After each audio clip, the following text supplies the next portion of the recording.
The rain hadn't stopped since they lowered her father into the ground. Elara stood under a black umbrella that didn't belong to her, watching the cemetery workers fill in the grave. Her father's lawyer had handed it to her without a word, then disappeared into his Mercedes before the first shovelful of dirt hit the casket. She didn't blame him. There was nothing left to say. 3 people had come to the funeral. 3. The lawyer who'd known her father for 20 years and couldn't meet her eyes. An older woman in a burgundy coat who'd whispered, "I'm sorry," and left before Elara could ask who she was. And a man in the back. Tall, dark suit that probably cost a fortune, standing perfectly still under the oak tree. He was still there. Elara folded the umbrella and walked toward the parking lot. Her shoes were soaked through. Her dress clung to her legs. She didn't care. She just wanted to go home, crawl into bed, and pretend the last 2 weeks hadn't happened. "Miss Castellano." She stopped, turned. The man from the oak tree stood 5 feet away. Up close, he was younger than she'd thought, maybe 35, with sharp cheekbones and eyes so dark they looked black in the gray light. Handsome in a way that made her uneasy. "I'm sorry for your loss," he said. His voice was calm, the kind of voice that made you lean in to hear it. "Thank you." Elara started walking again. "Your father was a good man." She stopped. "You knew him." "We worked together. He was an accountant." "I know." Something in the way he said it made her skin prickle. She turned to face him fully. "Who are you?" "My name is Dante." He didn't offer his hand. "Han, your father and I had an arrangement. He was holding something for me. I need it back." Elara stared at him. "You're asking me this at his funeral?" "I wouldn't if it wasn't urgent." "I don't know what you're talking about." "The safety deposit box. Your father's lawyer gave you the key." Her hand moved instinctively to her purse. The key was there, along with the folded paper the lawyer had pressed into her palm. She hadn't opened the box yet, hadn't had the strength. "How do you know about that?" "Because I asked him to give it to you." Dante took a step closer. "I'm not here to hurt you. I'm here because the people who think your father took something from them are going to come looking for answers. And you're the only person left who might have them." "My father didn't steal anything." "I know." "Nah, but they don't." The rain picked up. Thunder rumbled somewhere over the hills. Elara felt the ground shift under her feet. Not literally, but close enough. This stranger knew things about her father she didn't. And he was standing in a cemetery in the rain, talking about people coming for her, like it was already decided. "I don't know you," she said. "No, but your father trusted me. And right now, that's going to have to be enough." He reached into his jacket, slowly, carefully, and pulled out a business card. No name, just a phone number. "When you open the box, call me. Don't wait. Don't think about it. Just call." He set the card on top of her father's headstone, turned, and walked back toward the oak tree. A black car was waiting there, engine running. He got in without looking back. Elara stood alone in the rain. She's staring at the card. She wanted to throw it away and call the police. But her father had trusted him, and her father was the smartest man she'd ever known. The safety deposit box was in a bank downtown. The manager led her to a private room, set the metal box on the table, and left without a word. Elara sat down, stared at the box. Her hands were shaking. She opened it. Inside, a birthday card, the kind you buy at a drugstore with generic flowers on the front. Her father's handwriting on the envelope. "For my Elara." And underneath it, rubber banded in neat stacks, $40,000 in cash. Elara's breath caught.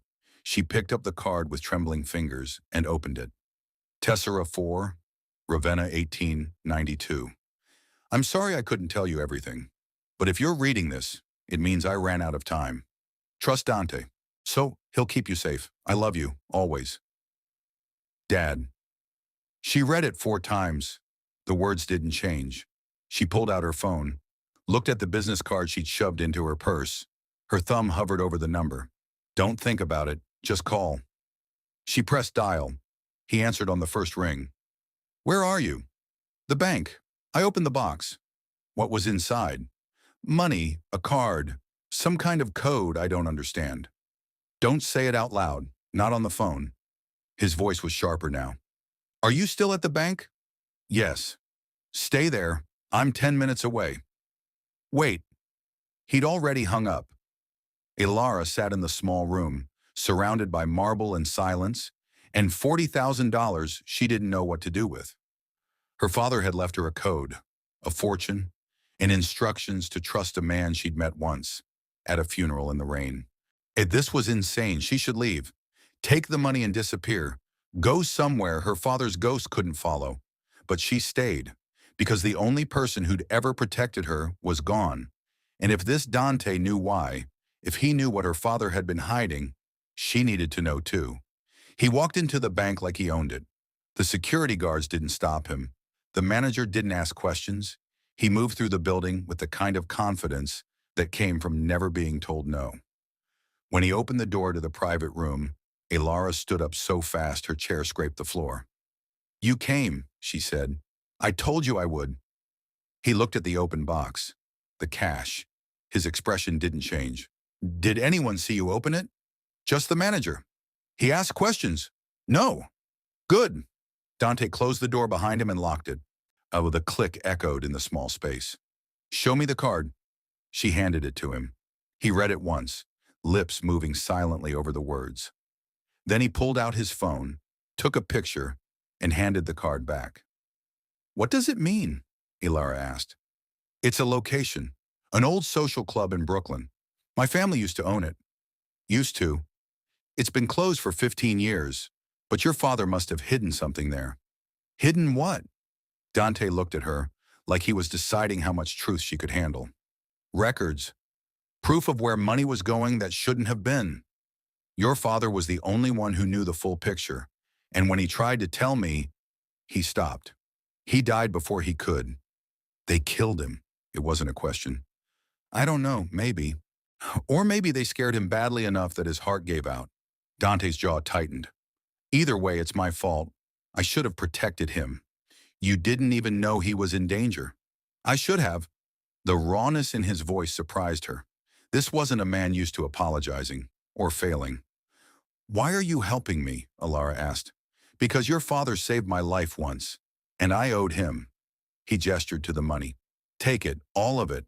You're going to need it." "For what?" "Disappearing. At least for a while." He pulled a set of keys from his pocket and held them out. "I have a place upstate, a cabin. No one knows about it except me. You'll be safe there." Elara stared at the keys. "You want me to run away with you?" "I want you to stay alive. The people looking for what your father hid, they're not going to stop just because he's dead. They'll come to you, and when they do, I can't protect you if you're here." "I don't even know you." "I know." He set the keys on the table between them. "But your father did, and he trusted me enough to send you to me. That has to count for something." "It did." That was the worst part. It did. Elara looked at the keys, at the money, at the stranger who'd shown up at her father's funeral with answers she didn't want and protection she desperately needed. Every rational thought screamed at her to walk away, but she had nowhere to walk to. No family, no savings, no plan beyond surviving the next 24 hours. And this man, this dangerous, careful man, was offering her a way out. "How long?" she asked quietly. "A few days, maybe a week. And long enough for me to figure out who's behind this and what they want. And then you go back to your life, and I go back to mine." Elara picked up the keys. They were cold and heavy in her palm. "Okay," she said. Dante exhaled like he'd been holding his breath. "Pack light. 1 bag. We leave in an hour." "From where?" "Your apartment. I'll meet you there." "How do you know where I live?" He didn't answer, just unlocked the door and held it open, waiting for her to go first. The apartment was exactly as she'd left it that morning. Coffee mug in the sink, unmade bed, her father's jacket still hanging on the back of the door because she couldn't bring herself to move it yet. She stood in the doorway, keys in hand, and tried to remember what normal felt like. 48 hours ago, she'd been running her coffee shop. Now she was packing a bag to run away with a stranger. She moved through the apartment on autopilot. Jeans, sweaters, toothbrush, phone charger, her father's jacket, because she couldn't leave it behind. A knock at the door made her freeze. "It's me," Dante's voice said from the other side. She opened it. He stood in the hallway, hands in his pockets, looking at her like he was memorizing her face. "You ready?" he asked. No. Good answer. He picked up her bag. Let's go. They walked down 4 flights of stairs in silence. His car was parked in the alley behind the building. Black sedan, tinted windows, the perfect car for not drawing attention. He opened the passenger door for her. She got in. They drove out of the city as the sun set. Elara watched the buildings blur past and tried not to think about how easily she'd just walked away from her entire life. You okay? Dante asked. I buried my father this morning. I know. And now I'm in a car with a stranger, running from people I've never met because of something I don't understand. I know. So no, I'm not okay. He didn't respond, just kept driving. After a while, Elara said, Tell me about him, my father, what he was like when you knew him. Dante's hands tightened on the wheel. He was careful, smart. He saw things other people missed, numbers that didn't add up. That sounds like him. He talked about you a lot, said you were stubborn, that you'd argue with him about everything just to prove you could. Elara smiled despite herself. He wasn't wrong. He was proud of you. Even when you dropped out of school, he said you were trying to figure out who you were, and that took more courage than finishing a degree. Her throat tightened. He said that? Every time I saw him. She looked out the window so he wouldn't see her cry. They drove another hour in silence. The cabin appeared at the end of a dirt road, small, wooden, surrounded by trees that blocked out the last of the daylight. Dante parked and killed the engine. We're here. Elara looked at the cabin. It was beautiful in a lonely kind of way. Thank you, she said quietly. For what? For not leaving me alone. Dante turned to look at her. In the dim light, his eyes weren't black anymore, just sad. You're not alone, he said. And for the first time since her father died, she almost believed it. The cabin smelled like cedar and old fires. Dante flipped on the lights, revealing a single room with a wood stove, a worn couch, and a kitchen that looked like it hadn't been used in months. A loft bedroom hung over the main space, accessible by a ladder. It's not much, he said, setting her bag down by the door. It's fine. Elara walked to the, How often do you come here? Not often enough. She turned to find him crouched by the wood stove, arranging kindling with ease. His jacket was off now, sleeves rolled up to his elbows.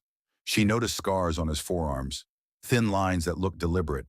Knife wounds, maybe, or something worse. Why do you have this place? She asked. Everyone needs somewhere to disappear. He struck a match. The kindling caught, flames licking up through the wood. I bought it after my father died. I thought I'd use it more than I do. How long ago was that? 10 years. I'm sorry. Don't be. He wasn't a good man. Dante stood, brushing ash from his hands. You hungry? Not really. You should eat anyway. He moved to the kitchen and started pulling things from cabinets. Canned soup, bread, coffee. Elara sat on the couch and watched him work. This stranger who'd known her father better than she had. What did my dad do for you? She asked. You said he saved your life. Dante's hand paused on the can opener. He kept me out of prison. About 5 years ago, someone tried to pin a fraud case on me. Your father found the real paper trail, proved I wasn't involved. Were you? He looked at her. No, but you've done other things. Yes. His honesty surprised her. Most people would have lied or deflected, and he just stood there holding a can of tomato soup, admitting to crimes she didn't want to know about. What kind of things? She asked. The kind that keep people like your father alive. He turned back to the stove. Usually. The bitterness in his voice was sharp enough to cut. Elara pulled her knees to her chest, suddenly cold despite the fire. It wasn't your fault, she said. You keep saying that. Because it's true. You don't know what's true. You don't know anything about this world. Then tell me. Dante poured soup into bowls and brought them to the couch. He sat on the opposite end, far enough that they weren't touching, but close enough that she could see the tension in his jaw. Your father worked for a lot of people, he said. Rich people. Connected people. He managed their money, kept their books clean, made sure the IRS didn't ask questions. It was all legal. Mostly. But 6 months ago, he noticed something. Money moving through accounts that shouldn't exist. Millions of dollars going somewhere nobody could track. Whose money? That's what he was trying to figure out. He thought it was Russian, maybe cartel, someone big enough to launder that much cash without raising flags. Welcome to Honeybee Mafia Tales, where the quietest lives hide the deadliest secrets. Before we find out what's hidden at Tessera 4, subscribe and hit the bell. Join the family. Don't get left out in the cold. Now, back to the cabin. Elara's soup sat untouched in her lap. And he told you? He asked for my help, said he needed protection while he dug deeper. I set him up with security, gave him a panic button. She told him to call me if anything felt wrong. Dante's hands tightened around his bowl. He never called, just collapsed at his desk one day. Heart attack, the coroner said. No sign of foul play. But you don't believe that. I don't know what to believe. Maybe the stress got to him, or maybe someone got to him first and made it look natural. He set down his soup. Either way, he's dead, and whatever he found is still out there, which means you're in danger until we find it first. Elara's head was spinning. This wasn't the man she'd grown up with. Her father had been quiet, careful. He'd taught her how to balance a checkbook and do her taxes and never spend more than she earned. He wasn't the kind of man who got mixed up with criminals and laundered money, except apparently he was. The code, she said. Tessera 4, Ravenna, 1892. You said it was a location, an address. The building doesn't exist anymore, but there's a storage facility there now. If your father hid something, that's where it'll be. So we go there. No, I go there. You stay here. Like hell. Dante turned to look at her. This isn't a negotiation. You're right, it's not. Because those are my father's secrets you're looking for. And I'm not sitting in a cabin while you decide what I get to know about him. You want to know about him? Fine. He was terrified. The last time I saw him, his hands were shaking so badly he couldn't hold a pen. He made me promise that if anything happened to him, I'd keep you away from this. Away from the people he'd spent his whole life protecting you from. Then why did he leave me the key? The question hung in the air between them. Dante didn't have an answer, or if he did, he wasn't sharing it. Because he trusted me to handle it, even if you don't. I barely know you, and I barely know you, but we're in this together now, whether you like it or not. She stood, crossing to the window. Her reflection stared back at her, pale, exhausted, stubborn, just like her father. I'm going with you tomorrow.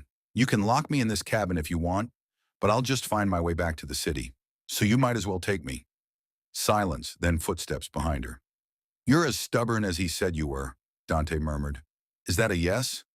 It's a, you're going to get us both killed. I'll take that as a yes. He didn't argue, just stood next to her, both of them staring out at the darkness. We leave at dawn, he said finally, and you do exactly what I tell you. No questions, no arguments. Understood? Understood. I mean it, Elara. These people, if they figure out what we're doing, they won't just kill you. They'll make you wish they had. She looked at him and saw the exhaustion in his eyes, the weight of promises he couldn't keep. This wasn't a man who wanted to drag her into danger. This was a man trying desperately to keep her out of it. But it was too late for that. I'm not afraid, she lied. You should be. She couldn't sleep. Elara lay in the loft bedroom, staring at the wooden beams above her head, listening to Dante move around downstairs. He hadn't come up, just made himself a bed on the couch and stayed there, like he was standing guard. Maybe he was. She thought about her father, about the last time she'd seen him, 3 weeks before he died. They'd had dinner at the Italian place near his office, and he'd seemed distracted, kept checking his phone, apologizing for checking his phone. She'd asked if everything was okay, and he'd smiled that sad smile he'd been wearing since her mother died. Just work, honey. Nothing for you to worry about. Except it hadn't been work. It had been fear, and she'd been too wrapped up in her own problems to notice. Elara rolled over, pulling her father's jacket around her shoulders. It still smelled like him, aftershave and coffee and the peppermints he always kept in his pocket. She reached into those pockets now, hoping for something, anything that would make sense of this. Her fingers found paper. She sat up, heart pounding, and pulled out a folded receipt. Joe's Hardware, dated 2 days before he died. On the back, In her father's cramped handwriting, call M. Tell her I'm sorry. M. Tell her I'm sorry. Who was M? Elara climbed down the ladder. Dante was on the couch, eyes closed but breathing too controlled to be asleep. I found something, she said. His eyes opened immediately. What? She handed him the receipt. He read it, frowning. You know who this is? She asked. No. Your father never mentioned anyone with that initial. Maybe it's a contact, someone he worked with. Maybe. Dante pulled out his phone and took a picture of the receipt. I'll look into it tomorrow. Or we could call her now. We don't have a number. So find one. You found me easily enough. He looked at her like he was deciding whether to be annoyed or impressed. It's 3 a.m. And I can't sleep, can you? He didn't answer. And Dante sat up, rubbing his face. Fine. But if this leads nowhere, you're going back to bed. Deal. He spent 20 minutes on his laptop, fingers flying over the keyboard while Elara watched. She didn't ask what databases he was accessing or how legal any of this was. She just waited. Finally, he turned the screen toward her. Margo Voss. She worked with your father 15 years ago at his old firm. They had a falling out and she quit. Now she runs a small accounting office in Queens. Elara stared at the photo on the screen. The woman was maybe 50, with gray streaks in her dark hair and sharp eyes that looked like they didn't miss anything. That's her, she breathed. The woman at the funeral. The one in the burgundy coat. Dante's expression darkened. You're sure? Positive. She was there, right at the beginning. She said she was sorry and left. Why would she come to the funeral if they had a falling out? I don't know, but my dad wanted me to call her, to tell her he was sorry. Elara grabbed Dante's phone. What's her number? We're not calling her at 3 a.m. Why not? If she knew my father, if she was at his funeral, maybe she knows what he was hiding. Or maybe she's the reason he's dead. The words hit like a slap. Elara's hand froze over the phone. You think she killed him? I think we don't know enough about her to trust her. Dante took his phone back. We approach this carefully, together, during business hours when we can control the environment. But, no buts. You wanted to come with me tomorrow. This is me telling you how we do this. My way. Elara wanted to argue, but the look in Dante's eyes stopped her. He was scared of losing Elara the way he'd lost her father. Okay, she said quietly. Your way. The tension in his shoulders eased slightly. Thank you. But we go see her tomorrow, right after the storage facility. If we have time, we'll make time. He almost smiled. You really are just like him, you know that? Is that a compliment? I haven't decided yet. Elara sat down on the couch next to him. Outside, something moved in the trees. An animal, probably. Or the wind. But her heart still jumped. What if we don't find anything? She asked. What if my father died for nothing? Then at least we'll know, and we can bury this whole thing with him. You think it'll be that easy? No. Dante leaned back, eyes on the ceiling. Hurry, but I can hope. They sat in silence for a while. The fire burned down to embers. The cabin creaked and settled around them. Finally, Dante said, You should try to sleep. Long day tomorrow. What about you? Someone needs to keep watch. You can't stay awake forever. I've done worse. Elara studied his face. He'd been trying to protect her, and she didn't even know why. Guilt? Honor? Some twisted sense of obligation to her father? Or maybe he just didn't want to be alone either. Dante, she said softly. He looked at her. Thank you for all of this. I know you didn't have to. Yes, I did. She wanted to tell him that her father would have been proud of him, that she was grateful beyond words. But the exhaustion was catching up to her. Her eyes were heavy. Her body ached.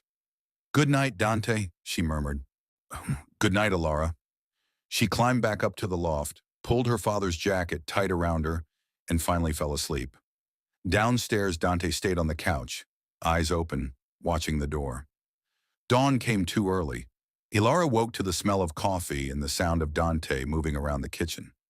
She climbed down to find him dressed in dark jeans and a black jacket, looking like he hadn't slept at all. Morning, he said, handing her a mug. Did you sleep? Enough. That meant no. They drank their coffee in silence, then packed up and headed for the car. The drive back to the city took 2 hours. Dante kept checking the rearview mirror, jaw tight, like he expected someone to follow them. No one did. The storage facility was in an industrial area of Brooklyn, surrounded by warehouses and chain-link fences. When Dante parked a block away and studied the building through the windshield. "Unit 47, he said. "Third floor. We go in, find what your father left, and get out. No detours." "What are we looking for?" "Documents, hard drives, anything that explains where the money was going." They walked to the building. The lobby was empty except for a bored teenager at the desk who barely looked up when they signed in. Dante led them to the elevator, hit the button for the third floor. When the doors opened, Elara's stomach dropped. Unit 47 was at the end of the hall, and its door was hanging open, the lock busted. Someone had been there first. Dante's hand went to his jacket. She realized with a jolt that he was reaching for a gun. "Stay behind me," he said quietly. They approached the unit slowly. Dante pushed the door open with his foot. My inside, chaos. Boxes torn open, paper scattered everywhere, filing cabinets overturned. Someone had ransacked the place, looking for exactly what they were, and they might have found it. Elara stepped into the wreckage, heart sinking. "They got here first." "Maybe." Dante moved through the space, checking every corner. "Or maybe they didn't know what they were looking for." "How would we know if they found it?" He didn't answer, just kept searching. Elara knelt next to a pile of papers. Nothing screamed secret conspiracy.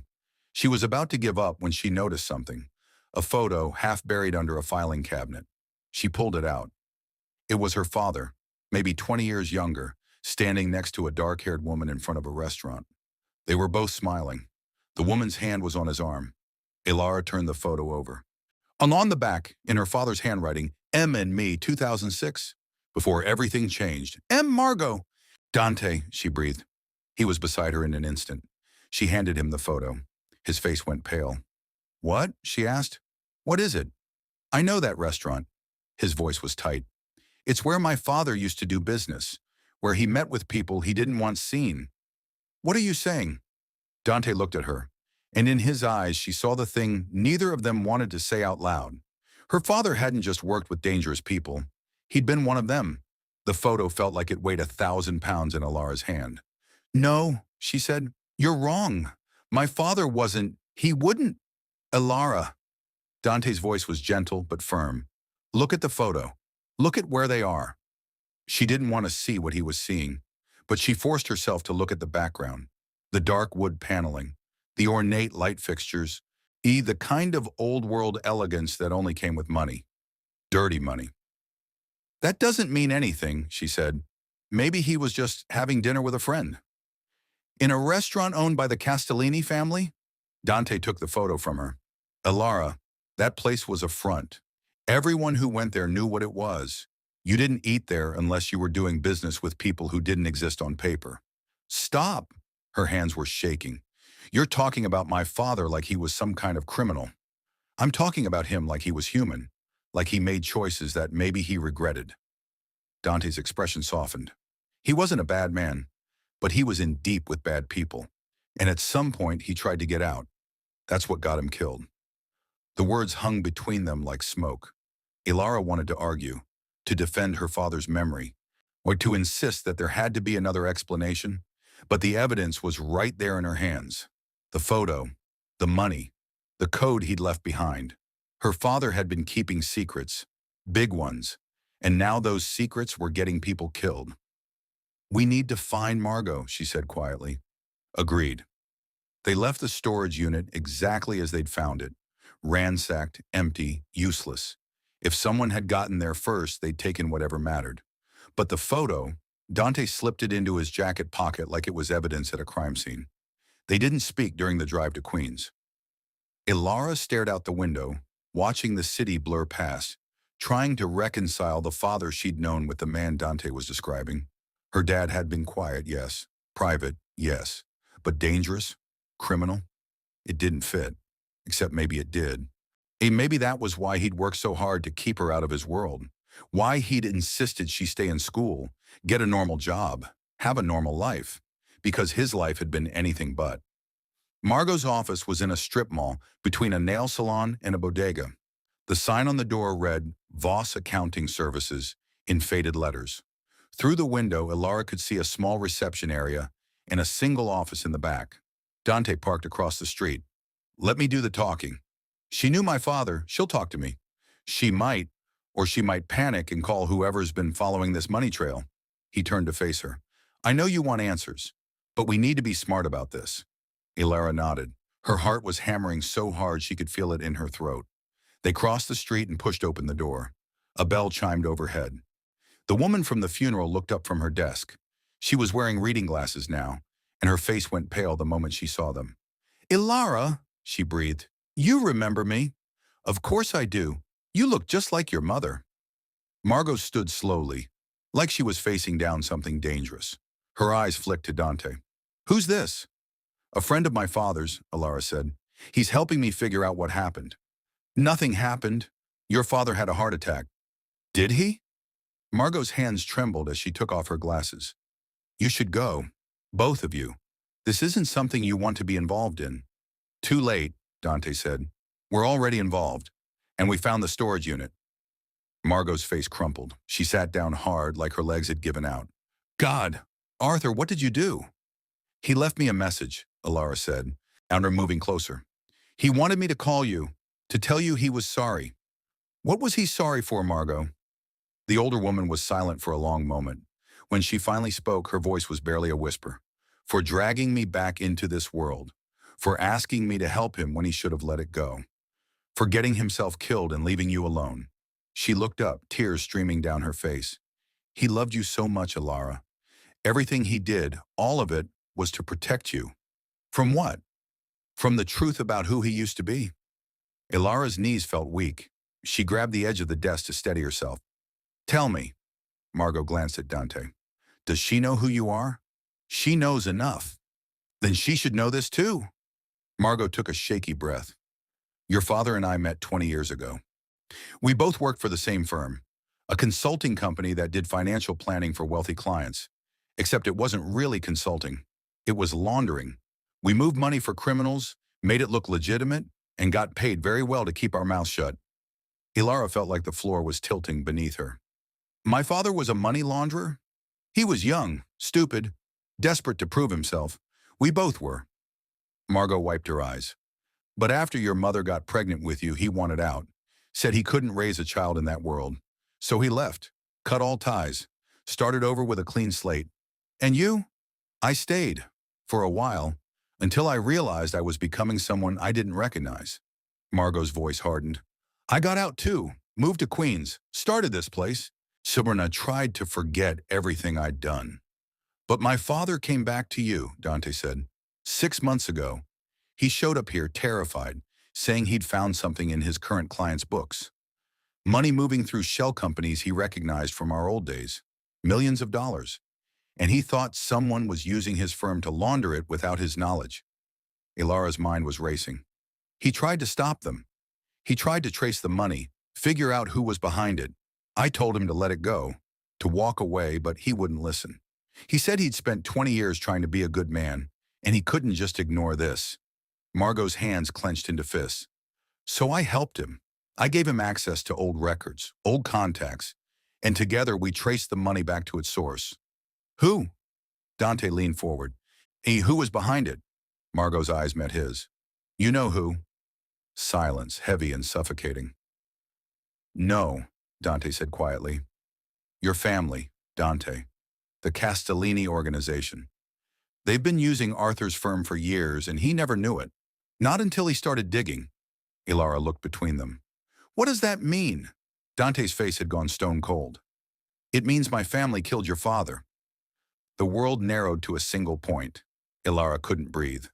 You knew, she said, her voice cracking. You knew this whole time. No, I swear I didn't. Dante's hands were shaking. I left the family business 5 years ago. I don't have anything to do with them anymore. But they're still your family, and they killed my father because he found out what they were doing. I didn't know. If I'd known... He stopped, jaw tight. I would have protected him. Like you protected me. The words came out sharp and bitter. You brought me to a cabin in the woods and told me I was safe, and the whole time, it was your family hunting us. That's not fair. Fair? Elara's voice rose. My father is dead because of your family, and you want to talk about fair? Margo stood.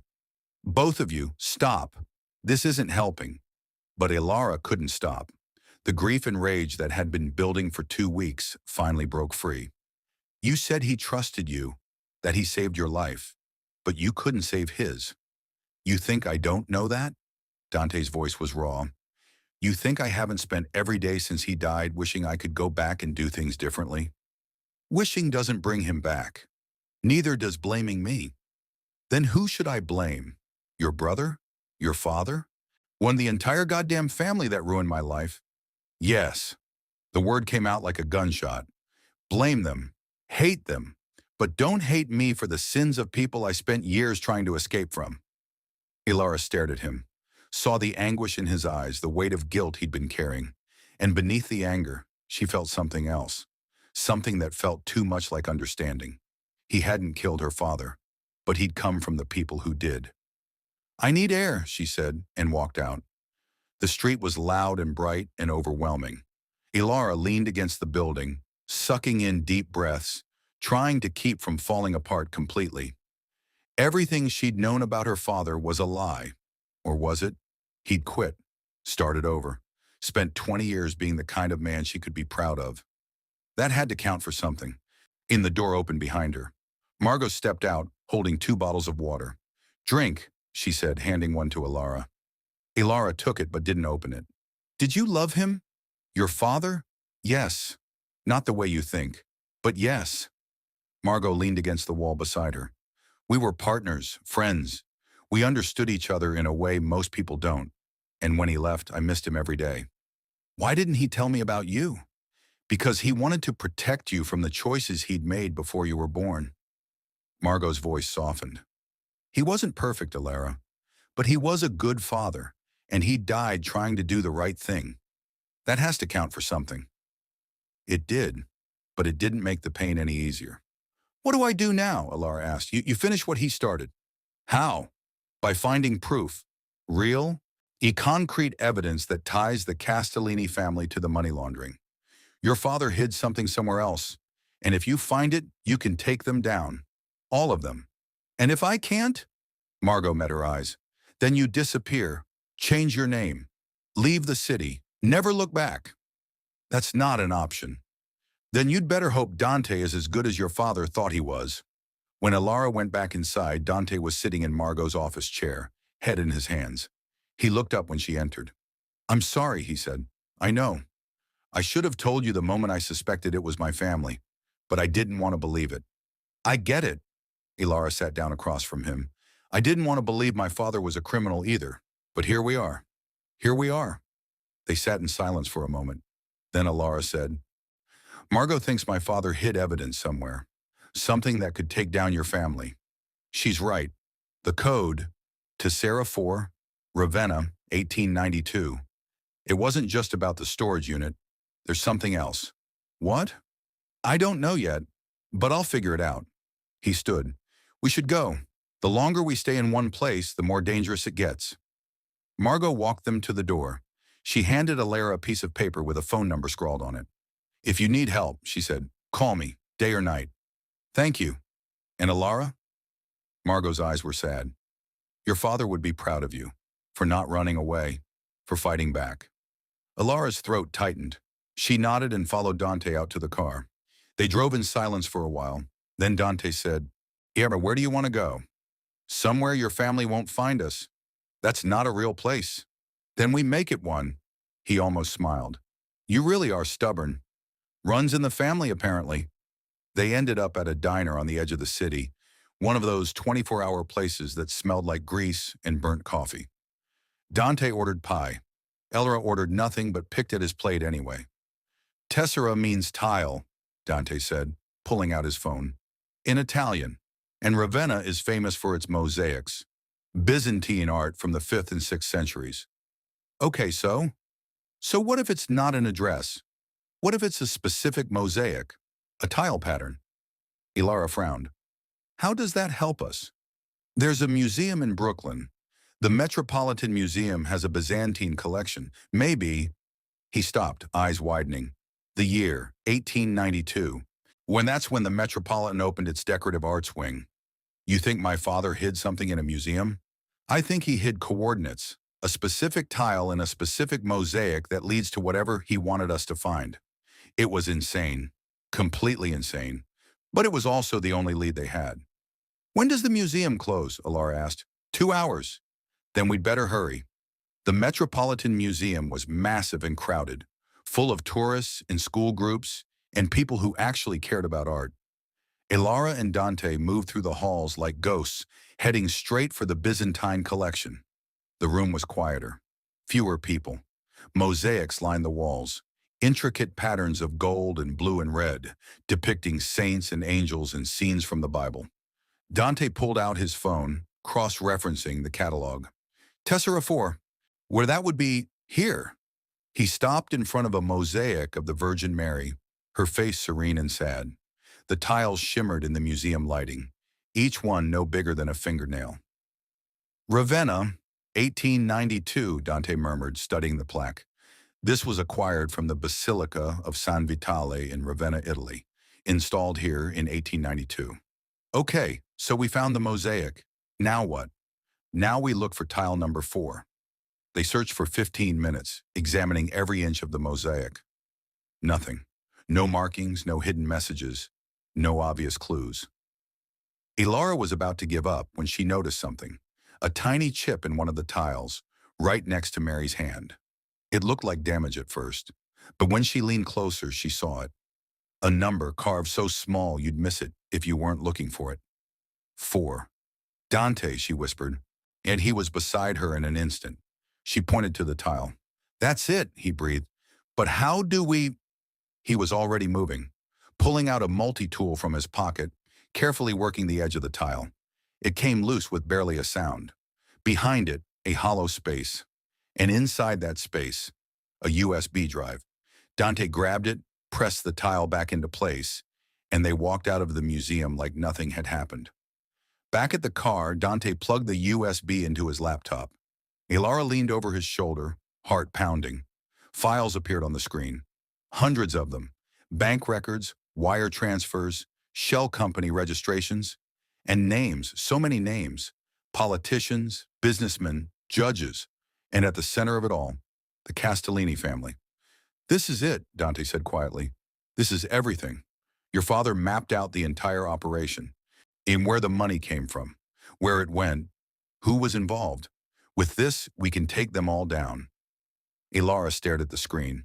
Years of her father's work, his final gift to her, justice. What do we do with it? She asked. We go to the FBI, tonight, before anyone realizes we have it. Your family will come after us. Let them. Dante's voice was hard. I'm done protecting them. They killed your father. They would have killed you. They deserve everything that's coming to them. Elara looked at him. This man who'd spent 2 weeks trying to keep her safe, who'd risked everything to help her find the truth. Thank you, she said softly. For what? For choosing me over them. Dante closed the laptop. It wasn't a choice. It was always going to be you. Something in the way he said it made her heart stutter. She wanted to ask what he meant, but the words wouldn't come. Instead, she reached over and took his hand. He squeezed back. Let's finish this, she said. Together. Together. The FBI field office was downtown, all concrete and fluorescent lights. Dante had called ahead, pulled some strings, gotten them a meeting with an agent who specialized in organized crime. They sat in a sterile conference room, the USB drive on the table between them, like a grenade. Agent Morrison was a woman in her 40s with sharp eyes and a no-nonsense attitude. She plugged in the drive, scanned the files, and let out a low whistle. This is... She stopped, scrolling through pages. Where did you get this? My father, Elara said. He died 2 weeks ago. One heart attack. Or murder made to look like a heart attack. That's what we think. Morrison looked at Dante. And you? What's your connection to this? I used to be part of the family being exposed. I left 5 years ago, but I knew Elara's father. He asked for my help and I failed him. I'm not failing his daughter. Morrison studied him for a long moment. Then she turned back to Elara. You understand what this means? If we move forward with this, if we build a case, there's no going back. You'll be testifying. You'll be a target. I'm already a target. Fair point. Morrison closed the laptop. I'll need to run this up the chain, get warrants, build an airtight case. That takes time. How much time? Weeks, maybe months. We don't have months, Dante said. The moment the Castellini family realizes what we have, they'll come for us. Then we put you in protective custody, both of you. Elara's stomach sank. For how long? However long it takes. She looked at Dante, saw her own fear reflected in his eyes. They'd fought so hard to find the truth, and now that truth was going to lock them away. But what choice did they have? Okay, Elara said, we'll do it. Morrison nodded. I'll make the arrangements. For now, stay here. Don't go anywhere. Don't contact anyone. I'll be back in an hour. She left, taking the USB drive with her. Elara and Dante sat in the empty conference room, surrounded by beige walls and the hum of the air conditioning. This is really happening, Elara said. Yeah. My father's name will be everywhere. Everyone will know what he did. They'll also know he tried to make it right, that he died fighting to expose the truth. Dante turned to face her. That's not nothing. I know, but it still hurts. It will for a while. They sat in silence. Then Elara said, what happens to us? After all this is over? Dante was quiet for a long time. When he finally spoke, his voice was soft. I don't know. I guess we go back to our lives. Try to be normal. Is that what you want? No. He met her eyes. But I don't know what else there is. Elara's heart ached. They'd been through hell together. They'd trusted each other with their lives. And now they were supposed to just walk away? We could stay in touch, she said. After the trial. After everything. We could. Would you want that? Dante reached over and took her hand. I'd want a lot of things when it comes to you. But you deserve better than someone with my history. Don't I get to decide that? Maybe. But the door burst open. Agent Morrison stood there, face pale. We need to move. Now. What's wrong? Dante stood. Someone leaked our location. The Castellini family knows you're here. They're coming. Elara's blood turned to ice. How? I don't know, but we have maybe 5 minutes before this building is surrounded. Dante grabbed Elara's hand. Back exit? Already compromised. They're covering all the exits. Then we fight our way out. Morrison shook her head. There are too many of them. You'd never make it. So what do? The agent pulled out her gun. We hold them off long enough for backup to arrive, and we pray. The next 10 minutes were chaos. They barricaded the conference room door. Morrison called for backup, but the nearest unit was 15 minutes away. Footsteps echoed in the hallway. Voices, low and angry. Dante pulled a gun from somewhere, Elara didn't ask where, and took position by the door. His face was calm, but his hands were steady. He'd done this before. Stay behind me, he told Elara. I'm not leaving you. I'm not asking you to leave. I'm asking you to stay alive. The door shuddered. Someone was trying to break it down. Morrison aimed her gun at the entrance. FBI, stand down! A gunshot answered her. The bullet punched through the door, embedding itself in the wall behind them. Elara screamed. Dante returned fire. 3 controlled shots through the door. Someone outside shouted in pain. How many? Morrison asked. At least 6. 8, maybe more. Backup's 10 minutes out. We don't have 10 minutes. Another barrage of gunfire. The door splintered. Elara pressed herself against the wall, heart hammering so hard she thought it might explode. This was it. This was how it ended. But then, sirens, loud and close and getting closer. The gunfire stopped. Footsteps retreated. Morrison lowered her gun. They're running. Dante stayed in position until the FBI SWAT team burst through what was left of the door. Only then did he lower his weapon, hands shaking from adrenaline. Elara ran to him, threw her arms around him. He held her tight, burying his face in her hair. It's over, he whispered. You're safe. But it wasn't over. Not yet. 3 months later, the trial was a media circus. Every news outlet in the country covered it. The Castellini family exposed. Our politicians scrambling to distance themselves. Bank accounts frozen. Arrest made. And at the center of it all, Elara Castellano, the daughter who'd brought them all down. She testified for 6 days, told them everything. About her father, about the USB drive, about the people who'd tried to kill her to keep the truth buried. Dante testified too. Turned state's witness against his own family. Gave the FBI names, locations, details they never would have gotten otherwise. The judge sentenced the ringleaders to 30 years each. The smaller players got less. But the family empire, the one that had ruled the city for generations, was destroyed. It was over. Elara stood on the courthouse steps, blinking in the autumn sunlight. Morrison had offered her a new identity, a fresh start somewhere far away. But she'd turned it down, and she was done running. Elara! She turned. Dante stood a few feet away, hands in his pockets. He looked different without the weight of his family's crimes hanging over him. Younger, lighter. "Hey," she said. "Hey!" He walked over. "You testifying was incredible. Your father would have been proud." "I hope so." They stood in silence for a moment. The city buzzed around them. Cars, people, life moving forward. "So what now?" Dante asked. "I don't know. Go back to school, maybe. Figure out who I am without all of this." She looked at him. "What about you?" "I got a job offer. Security consulting. Legitimate this time. It's in Boston." "Boston's nice." "It is." More silence, heavy with things unsaid. "Dante, Elara." They both stopped, laughed. "You first," he said. Elara took a breath. "I know you think I deserve better than you, but you're wrong. You saved my life. You helped me find the truth, and you gave up everything to do the right thing. If that's not someone worth knowing, I don't know what is." Dante's eyes were bright. "You deserve normal, peace, a life that doesn't involve gunfights and federal trials. Maybe, but I also deserve to choose who I want in that life." She stepped closer. "And I choose you, if you'll have me." He stared at her for a long moment. Then he smiled. Really smiled. The kind that reached his eyes. "Boston's only 4 hours away," he said. "I could visit. Or you could come with me, start fresh, both of us."